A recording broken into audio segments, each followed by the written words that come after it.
Imagine living in a room 3 times smaller than your bedroom and having to share with other people and could only eat the food that you're given. That's how wild animals feel like in your home.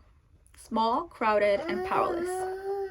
U.S. citizens who live in either residential or rural areas should not be allowed to own exotic animals because it is a public safety risk, it is animal cruelty, and because exotic animals belong in the wild. The reason why it is a public safety risk is because there are frequent escapes or releases that have caused injury to society.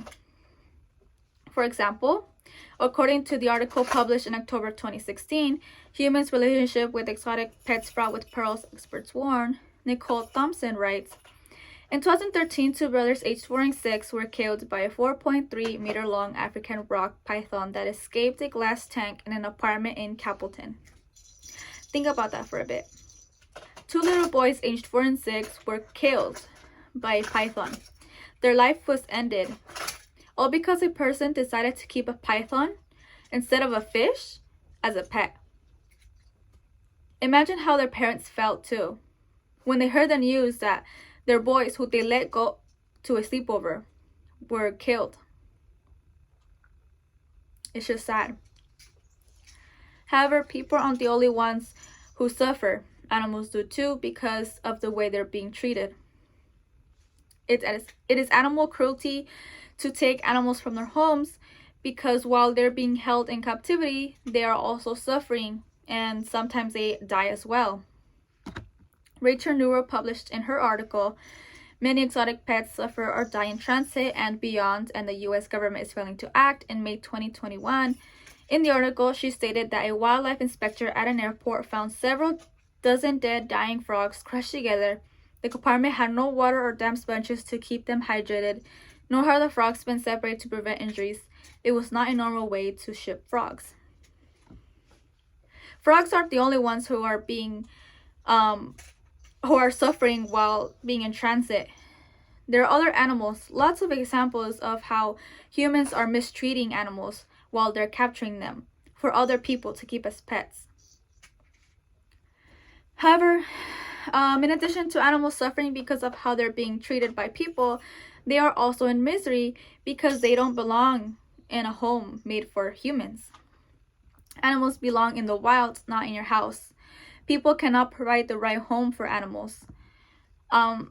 James Moore stated in her article, Is owning an exotic pet really such a good idea? Published in May 2021, that such a restrictive environment causes them immeasurable suffering and often leads to ill health. Not only that, but also Nicole Thompson stated in her 2016 article that reptiles are trickier to care for because they have specific environmental needs. They have to be kept in a warm environment under UV light, and their glass tank needs to be big enough to accommodate them, but not so big as to overwhelm them. It is no secret that lions also need a lot of special treatment too, especially in their nutrition. You need to give them the right amount of food in order for them to live a healthy life.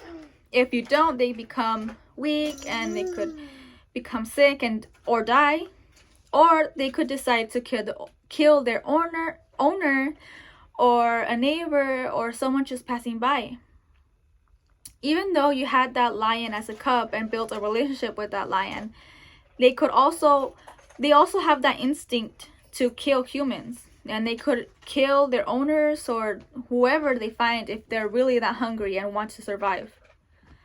So not being able to provide the right home for an animal has negative impacts for the animal and for people too. They suffer even if they may not seem like it. People should adopt a dog or a cat or a bunny instead of a reptile or a lion or a python.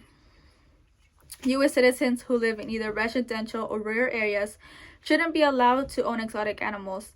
It is a public safety risk, it is animal cruelty, and they belong in the wild.